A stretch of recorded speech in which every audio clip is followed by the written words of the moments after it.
ছবি আঁকেন তো? হ্যাঁ, কেন বলুন তো? আমার একটা নৃত্যশিল্পীর ছবি এঁকে দিতে হবে। হ্যাঁ ঠিক আছে, কিন্তু ছবিটা কেমন হবে?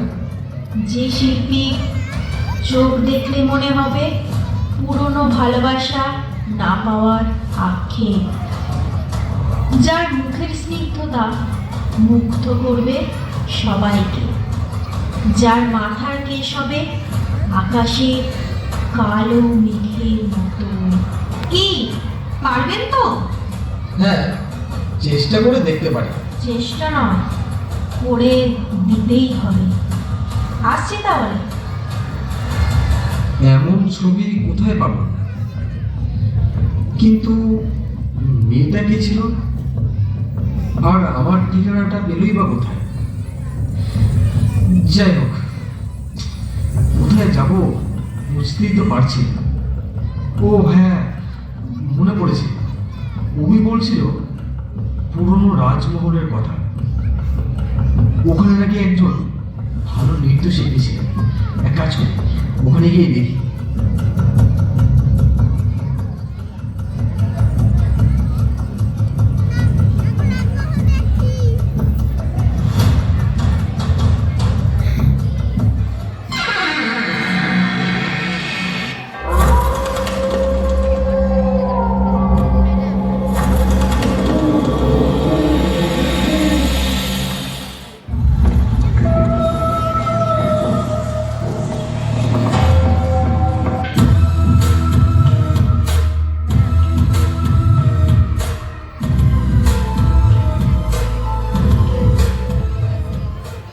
এই তো, এই তো কি সুন্দর ছবি, ঠিক যেমন ওই মেয়েটা বলেছিল ঠিক তেমন।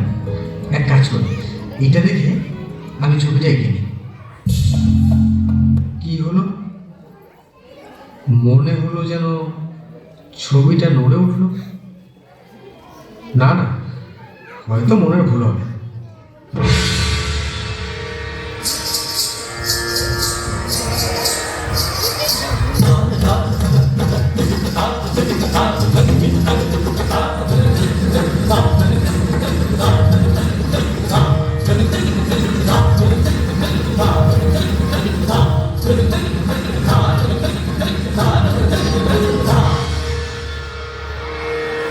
मेरे ढोल संग मेरे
ক্রিং ব্রিং চামুণ্ডায় নমঃ ওম ক্রিং ব্রিং চামুণ্ডায় নমঃ ওম ক্রিং ব্রিং চামুণ্ডায় নমঃ।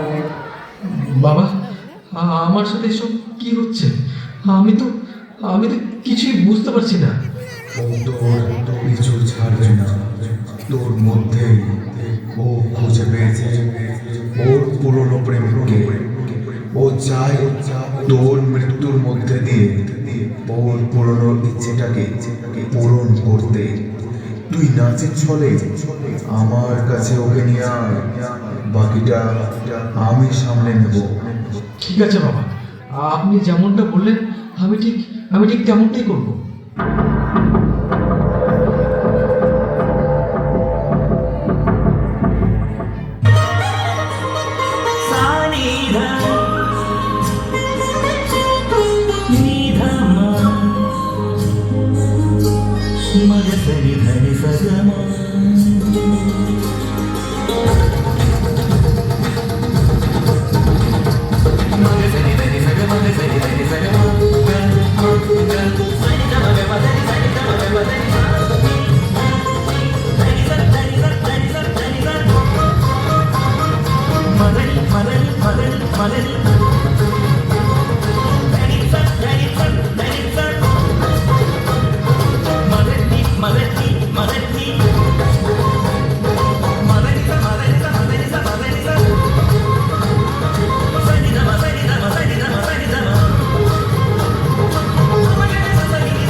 তোর কোনো ভয় নেই, আমি ওকে আমার মন্ত্র দ্বারা বন্দি করে রেখেছি।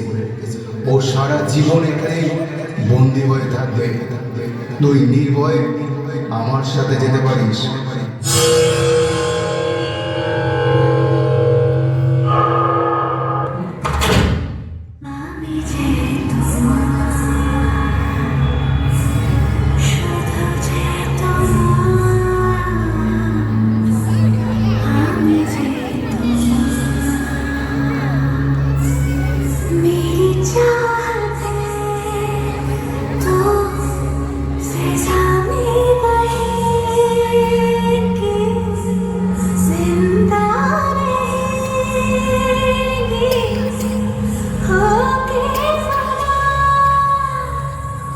জীবন শেষ হয় মৃত্যুর মধ্যে দিয়ে, কিন্তু আত্মার কি কখনো মৃত্যু হয়?